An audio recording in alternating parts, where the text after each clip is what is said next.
My name is Dan Lessin. I'm a postdoc researcher here, and the subject of my research is evolving virtual creatures, and in particular evolving them to be used as content for their entertainment value.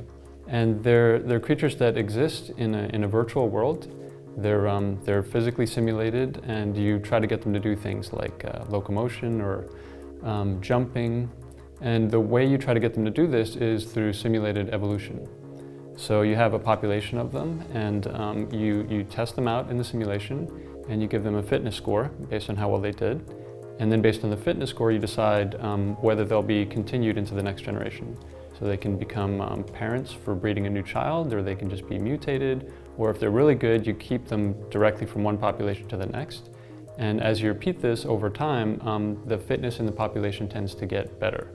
And if you wait long enough, it can be really good, and it can come up with all kinds of creative solutions you could never come up with otherwise. So in this one, I'm controlling the creature in the front, and the one in the back is being controlled by the brain that this creature evolved. You'll see how much better it is than me. I moved backwards a little and then I crashed. This is a good example of the creativity of evolution. I told them that I want them to go fast as possible, but I didn't tell them how to do it. And they came up with very good solutions, very efficient solutions that use these muscles in ways I never would have thought of.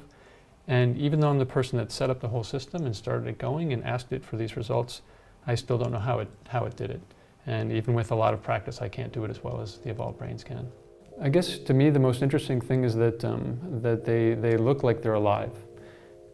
Like a pet where you're interacting directly with it. Could also be if you think of other creature content that you find entertaining, like if people like watching animals fight, which is not nice, but I mean if it's entertaining, or if they like watching people fight, anything that you like watching creatures do, these could eventually do.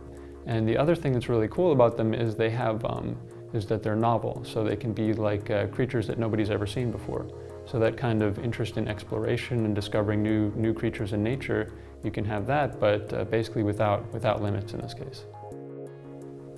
So this one is in the general shape of a muscle. Also it has what in real life are called tuberosities, which are kind of extra pieces of bone that the muscle attaches to.